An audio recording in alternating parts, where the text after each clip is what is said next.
Welcome to the live SBOA and Vivial 2021 Digital Marketing Trends webinar. Vivial has been a proud partner of the SBOA now for 5 years. We truly appreciate the partnership with the SBOA and the services they offer to our valued members. So my guests today, we can go to slide 2. My guests today are Shannon Myers, Director of Product Marketing, and Abby Williams, the Senior Social Media Manager and Strategist. So welcome, ladies. Thank you for being here. Great to have you. Thank you. Yeah, so ladies, give me a little bit about your background and how long you've worked for Vivial and what are your main responsibilities as it pertains to your role. Absolutely. I'm Shannon Myers, Director of Product Marketing. I've been at Vivial for 11 years now. I've been in digital marketing for over 15 years. And I'm responsible for all of the digital products in the portfolio that we offer to customers. Really, my passion is with helping small and medium-sized businesses to increase their presence online and to grow their business. Great. And Abby? I'm Abby Williams. I manage our social media department. I've been with Vivial a little over 4 years. I've been working with small businesses and digital marketing a little over 7. And our team works with hundreds of small businesses. Just like Shannon, that's really where our passion lies too. And we help with everything from organic social posting to paid advertising on social media platforms. Great. Well, thank you both very, very much for that information. So before we jump into the presentation, I want to go over just a few simple housekeeping items for today. So we are live, so all attendees are muted. However, you can ask questions through the webinar using the questions pane. You can interact with us and other attendees in the chat area. So it's important links that we'll put on there you may see posted there. Also, if you're having any technical issues, please use the raise your hand option by clicking the hand icon and grab tab of the control panel tab. And a member from our team will message you directly to help you with the issue. So I think we are good to go. And before we get started, we're going to take 2 minutes and we're going to put up 2 poll questions that we would like for you to answer. So for 1 minute, we're going to allow you to answer, just quickly have you answer this question.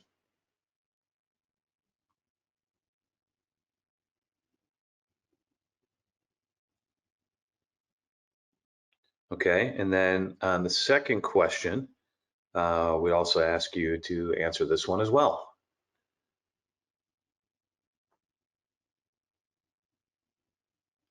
Great, so we thank you for answering those, and you're going to receive the poll results via email after the webinar. And Shannon and Abby, the floor is yours. Awesome. Thank you so much, Ian. We're very excited to share the 2021 Digital Marketing Trends webinar with you today. We're going to cover 5 trends. My presentation keeps popping back and forth. We're going to cover 5 trends today. The complex customer journeys and how that's changed recently. Competitive differentiation and how that's key for your business in today's world. Adaptive marketing and how it is mandatory. The see it, want it, buy it, customer expectations and how you can adapt to that. And finally, having an agile strategy to make certain that you're flexible. Okay, so the first trend, the customer journey. You need to meet your customers where they are, and they are everywhere. Customer journeys will become more complex as technology giants continue to expand, and there'll be more opportunities, more platforms, and more touch points. You can see on the right all of the bubbles and all of the lines that connect the bubbles. It looks very complex. And you could have customers experiencing your online display ads, blogs, print ads, mobile experience, e-commerce, and so much more. Abby, what's interesting here is I only see a bubble or 2 maybe that speaks to social. What are your thoughts on that? Really, it kind of breaks down even more complex from social because it's not like your customers living and breathing in one platform. They're on Facebook, they're on Instagram, they're looking at your LinkedIn, they're on Twitter. New platforms are introduced all the time. So, you know, that one social bubble could really be 5 or 6 that you kind of have to think about, you know, are we showing up there? What does our presence look like? Is our clients and customers interacting with us there? Are they talking about us? Yeah, that's a great point. And probably that could apply to other bubbles too. May just be a quick phrase, but there's a lot that comes to it. So let's talk about some strategies to help you navigate this complex customer journey. So one way to adapt your strategy to meet customers where they are is to optimize for voice search. So I know for me personally, I use Siri, I use Alexa, Google Assistant, and many others. It's so easy to say something like directions to Store-a-Lot, or what's the weather today? And one way to keep that information accurate and up to date so that the voice search results are accurate is by updating a Google My Business profile, or we'll call it GMB at times throughout this presentation. So that's the profile on Google that allows a local business to give pertinent information. And amazingly, almost 90% of searches on mobile devices for a local business results in a call or a visit within 24 hours. Customers that are performing searches on mobile and voice search are very ready to buy customers. So you want to make certain that you're meeting them where they are when they're performing that search by updating Google My Business and other directories. Abby, what's your experience with voice search? Yeah, as a consumer, I mean, we are a Google household. Hopefully she doesn't hear me right now.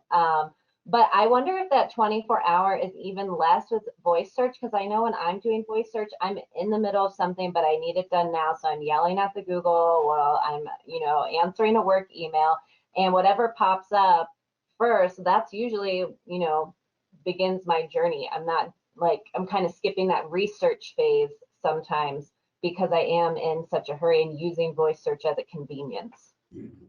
Absolutely. I've experienced that as well. Okay, another strategy that's important to meet customers where they are is to engage with them on the device where they spend the majority of their time, so on their mobile devices. One way to do that is through SMS notifications or text messaging, and that really helps to nurture and engage with your customer. Some examples here would be, thank you for allowing us to store your property. Let us know how we're doing. So a link to a website with a survey, or a link to leave a review online. Or we've added more space to our facility. Come and check it out. View our units here with a link to the website. Or another one of just a reminder, your payment for auto pay is happening on February 1st. So hitting customers where they spend the majority of their time. There's so many statistics out there about how text messaging has a higher engagement rate than other platforms like email. One example is 9 out of 10 customers would like to communicate with businesses through text messaging, whether it's sending alerts, notifications, reminders, or back and forth communication. Text messaging is all the rage right now. Abby, I'm curious as to how you feel that it plays from a social media perspective.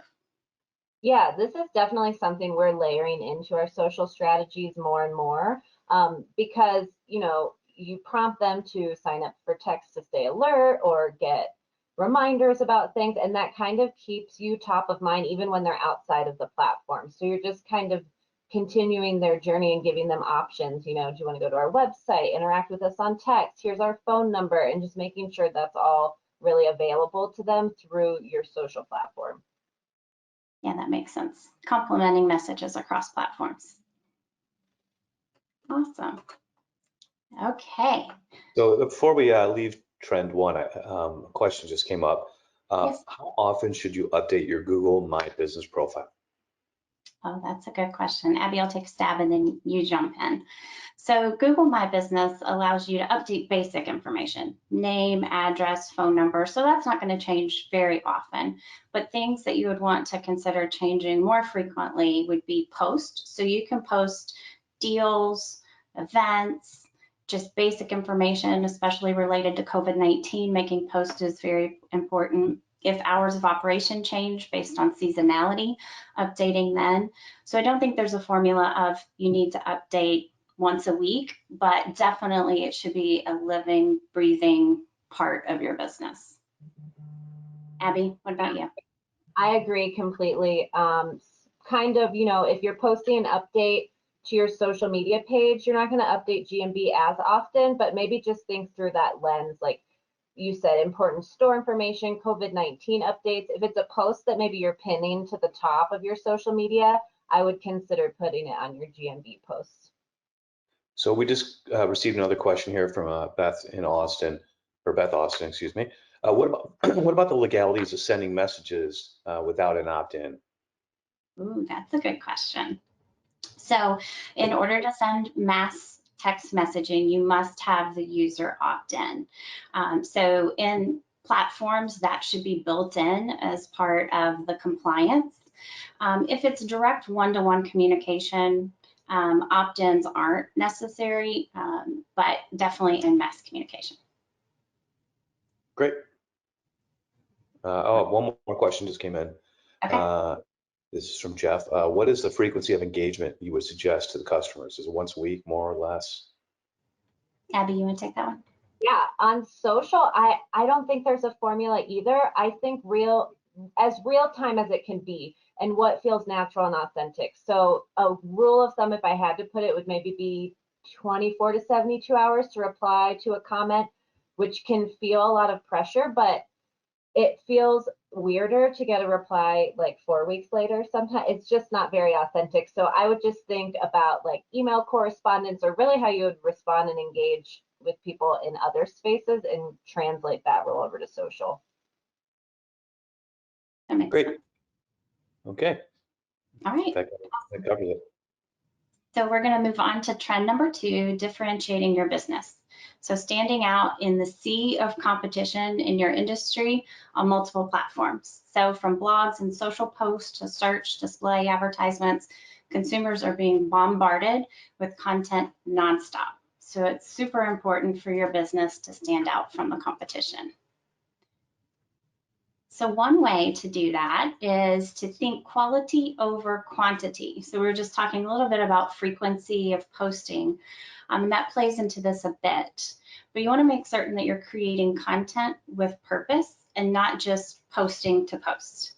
One way this plays from an SEO perspective or ranking on Google is that it's showing now that Google values length of content versus quantity. So posting a longer blog or a page on your site with robust content is more important than short snippets of content on your website over time.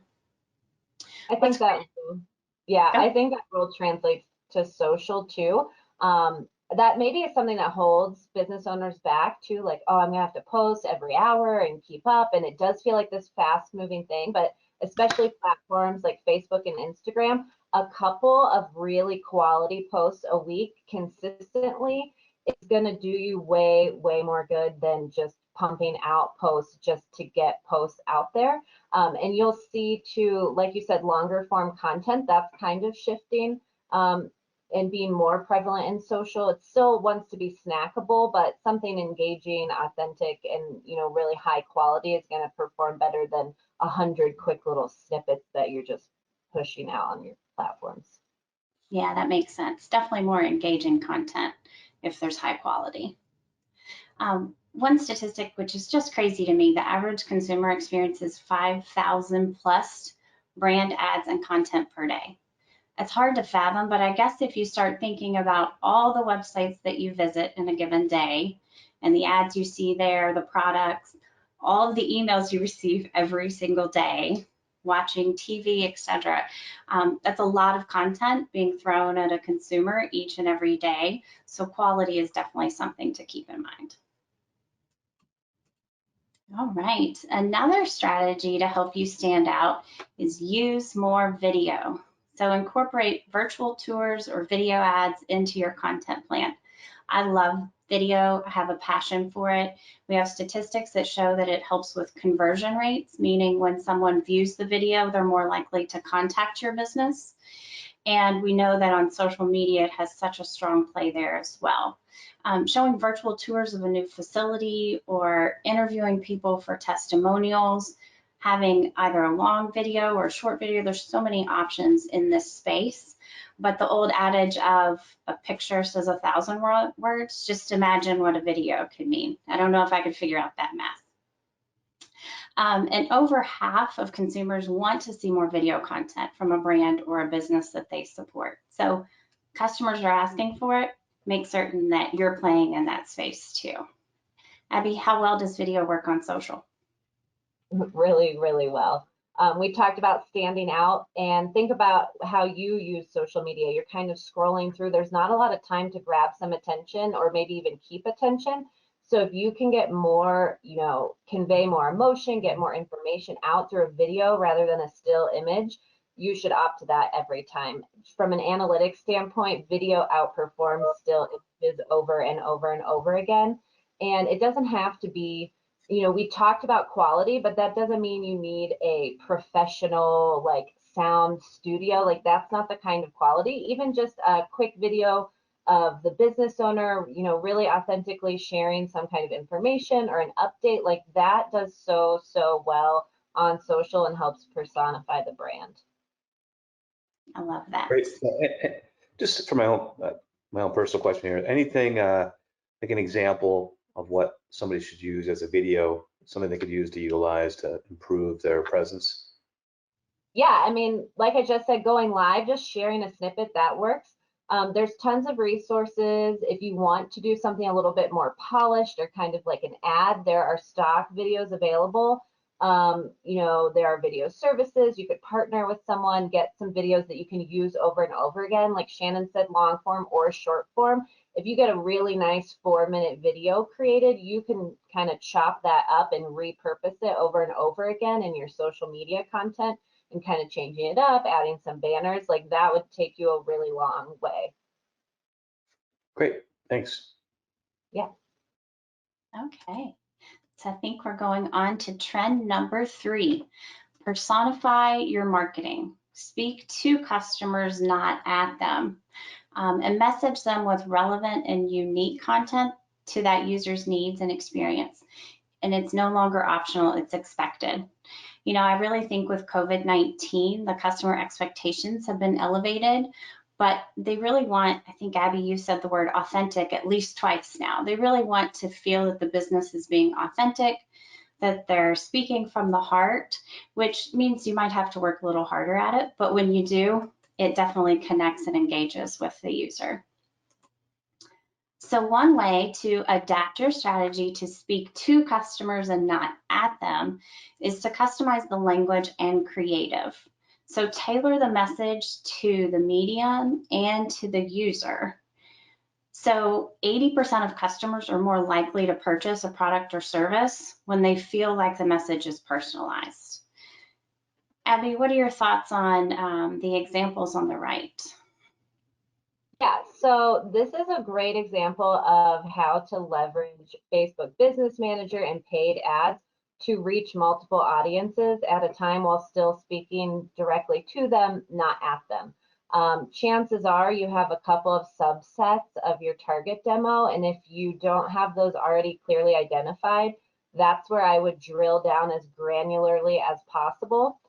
So for this example, you offer RV storage, but then you also have the couple that's maybe downsizing or moving to a different state. They need the storage unit. Those are not the same audience, but you can talk to both at the same time separately, basically. So utilizing ad sets and setting up those really granular specific audiences.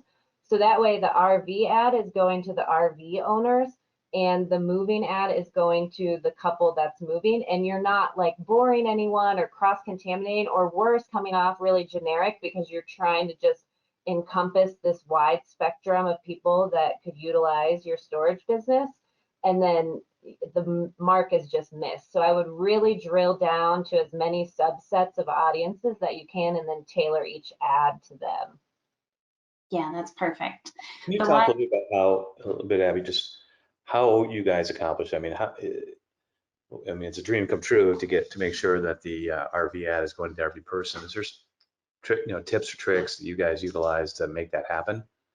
Yeah, for sure. Business Manager is the tool within Facebook. So most small business owners have, if you've experienced paid ads, I'm sure you've boosted an ad. Maybe you have dabbled in Business Manager. It's kind of one of those things you open and you're like, holy cow. But once you kind of start organizing, and if you really spend some time setting it up, it can be quicker. So you can set up different ad sets, which that's kind of all of your audience demo targeting all in one. And Facebook, I mean, we were just talking about Google. It's a little creepy. It kind of knows everything. We get served 5,000 ads a day. Facebook can help you drill down. So we do marketing persona exercises. So we name our target demo, we know where they shop, where they like to eat, that they own an RV in this instance, and then we put that information into Facebook. We know that we want men and women, maybe older than 30, they own RVs, they're interested in RVs, they're probably on Facebook groups about RVs, like RV tips and tricks. We have a pop-up camper, we're in all kinds of groups like that on Facebook, so we kind of compile this profile, and then the next step when you're creating the ad creative is you assign that particular ad creative to that ad set. And then there's, not to get too in the weeds, there's another layer where you can kind of do some really good A/B testing called campaign budget optimization. And what that does is you kind of sort out all of your demo, and then you give Facebook your budget, whatever that is, and Facebook spends according to which ad set is responding the best. So at the end, you've effectively and efficiently spent your ad budget, but you also got some really great information that, hey, the RV people love videos, but my younger couple, they really respond to still images more for some reason, or, you know, give a special to them because they like a deal. And you just get smarter the longer that you're doing things like that. Great, thanks. Yeah. Awesome. All right, another strategy to help you speak to your customers and not at them is to make the user experience a priority. Use the consumer preference data, kind of like what Abby just said, around some like images, some like videos, some like deals, and enhance their overall experience. 31% of consumers said they would like options when it comes to how they communicate with brands. I would say this number will increase significantly. If you think about your own experience, you may, for this type of business in this situation, want to place a call for this type of business. And in this setting, you may want to send a text. Abby, what's your consumer experience in this space? Yeah, definitely options. Same thing. You don't want to miss out on your different demos that behave differently. Like, I do not want to call anyone. If I can order a pizza through an app, that is what I will do. That is just my preference. It feels more efficient to me. But I have a girlfriend who hates that. She wants to pick up the phone. She wants to talk to a person and get it done. But, you know, we both would fall under the same target demo. So you don't want to kind of pigeonhole yourself and miss out on one because you're not offering an off phone line of communication. Yeah, that's a great point. And Abby, you say you're a social person, but you definitely don't like to talk to someone. So maybe if you need a storage unit, you might need to have the ability to reserve and rent it on the site instead, right? Yeah, I would love that. Awesome. Okay, so trend number 4. Ian, are there any questions before we moved on to this one? Nope, not a 3, nope. Okay, awesome. So shopability is key. You need to meet your customers' desire for immediacy. And as a result of the pandemic, we're shopping online now more than ever before. And we've entered a new phase where we expect to be able to see it, want it, and buy it. So one strategy to help you meet this need is to improve your m-commerce experience, so the mobile experience of your business. You want to make certain that your experience on desktop and mobile for purchasing is simple and it's enhanced for both. Sometimes businesses make the mistake of looking at the site on desktop and optimizing for that and forget to pick up the mobile device and look at it there as well. U.S. mobile commerce is poised to increase $290 billion. That's up to over $400 billion through 2024. That's unimaginable, but everything's shifting there. So for a storage business to be able to offer reserve and rent of a unit, you definitely, if you aren't in that space, want to play in that space in the near future. Abby, any thoughts on this? Yeah, I think the word simplify stands out to me the most. So as I'm going through that process to rent the storage unit, I want all of my options. Do you have equipment I can rent, dollies, trucks, anything like that? But I don't want it to feel burdensome. Again, thinking about that kind of short attention span, I have shut down things, gotten distracted if it's way too many questions or confusing, or it's not taking my payment the right way. So I really encourage everybody to kind of walk through that client experience on your mobile, make sure what you want to communicate, deals, add-ons, is available and easy, and then that the process to check out is simple or book. Yeah, I like that you mentioned deals. I know some storage facilities in my area provide a moving truck for 24 hours after you sign your contract. So making certain that that's prominent in all platforms is a great idea as well. Okay. Yep. So trend number 5. Any questions, Ian, before we jump there? Yeah, I mean, just general, seeing those statistics really emphasizes the importance of implementing online, with rentals reservations to really optimize. I mean, it seems, I can see it in my kids, even my wife. I could see that they're like Abby, where, I'm the pick up the phone guy. And they're like, I pick up the phone, they're like, what are you doing? You can just text. So they don't even understand it. So it sounds like I'm definitely in the minority now. And so with my business, I can accept that, and I want to do what's best for our facilities. And so clearly, you got to go with what works. But those statistics are pretty incredible. Yes, absolutely. Okay, so trend number 5, keep your plan agile. Be ready to shift, adjust, and pivot. As we saw in 2020, it threw us a lot of curveballs, and it's hard to predict what 2021 will deliver. Therefore, digital marketing strategies must be built in a way that you're able to shift, adjust, and pivot on a dime. So, a strategy to help you with this: stay visible online. Making certain you have a strong foundation with Google My Business and social media profiles optimized is very important.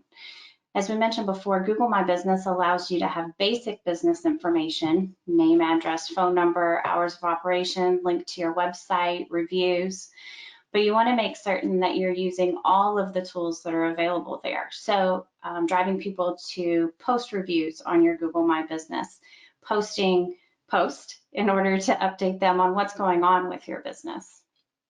Almost 90% of searches actually result in a call or visit within 24 hours, as we talked about before. And social media profiles optimized. Abby, talk to me a little bit about how you feel like that plays here. Yeah, I think it's just as important to keep everything up to date that you are on your Google My Business, that you are on your social media platforms. So maybe getting in the habit that if you're updating hours or your website has changed, anything like that, also go over, do that at Facebook, Instagram, Twitter. Not only just from a providing accurate information to your followers standpoint, but Google does look at those like directories too, so you want to make sure all of that information is consistent across the board with your Google My Business information.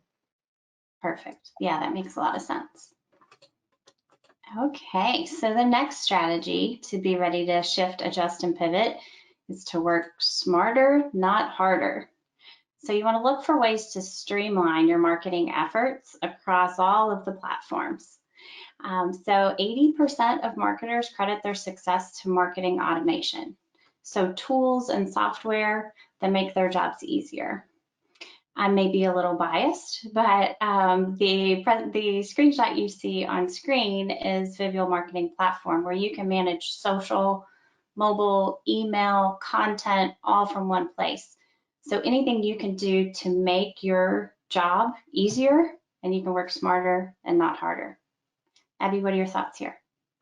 Yeah, I agree completely. I might have even overwhelmed people with my ad set spiel. I mean, when you're feeling like that, don't shy away from it. Look for a partner or webinars like this. Look for tools or people that can help you streamline that instead of getting caught up in the details or trying to learn Photoshop or Business Manager overnight. Make those strategic decisions to partner with tools and individuals.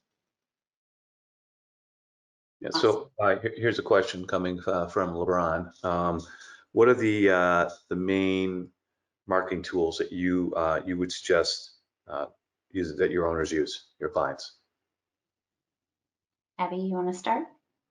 Yeah, as far as automation, some things that are really easy and kind of already built into Facebook, so it's not an extra fee or anything like that. Setting up Messenger frequently asked questions. So when they go to your page and they send you a message, a little window comes up and gives them some options, and they might be able to find the answer instantaneously, and it'll walk them through how to connect with someone else if it didn't answer, kind of like an automated chat bot you might have on your website. That's one piece of automation I would say everyone should be utilizing on their Facebook page if they aren't already. Great. And I would say from a marketing platform perspective, being able to see all of the social media content, comments, reviews in one place and respond to it kind of like you are with your email inbox, really it helps the business to work smarter and not harder. Okay. So again, if there's any other questions, please use the chat and we'll be sure to get them answered. Great. So Abby talked a lot about how it's important to know when you should do it and when maybe you should get some help. So with any new program, you need 4 basic elements in order to be successful. You need to have the time to do it. Many business owners are strapped for time. You need to have the desire to do it. So storage business is your passion, marketing or accounting or what have you may not be. You need to have the knowledge of the platforms, the tools, the best practices in the industry. And finally, you need to have the resources.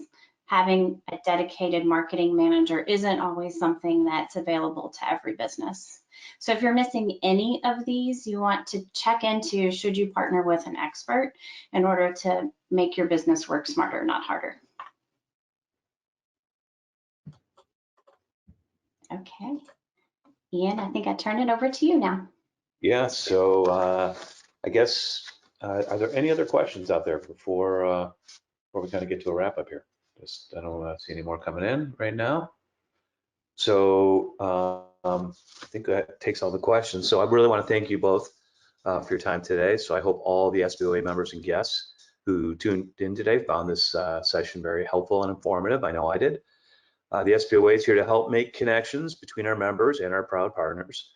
So if you have any further questions or you would like to connect with the Vivial team, please go ahead and reach out to Dave Manning from the SBOA. Dave's email and phone number have been posted up for you here in the chat area. The SBOA exclusive member offer from Vivial is a 10% discount on any services you contract with their team in the future. So if you happen to miss today's live event or you'd like to rewatch it, we're going to post this again on the SBOA website tomorrow for everyone to view. The link to gain all the access to the SBOA webinars is in the chat area. A survey will be sent out by email to you, so please take a moment and provide us with your feedback. And I want to thank everyone again who registered and turned in today. You'll receive a copy of the Vivial 2021 Digital Marketing Trends and ebook for free as part of your registration. So stay tuned for the announcement for the February live webinar coming soon. If you do not receive our email notifications, please click on the link posted in the chat to sign up. And if you do not follow the SBOA or Vivial on LinkedIn, please take a moment and click on the links again provided here in the chat. We just hope everyone has a great day and want to thank you both for being here. This was great, very informative, and hopefully everybody here got a lot of value. And I encourage you all to call and reach out to Shannon and Abby because they can be a great assistance to your organizations. So thank you, ladies, for being here. Thank you, Ian. Thank you.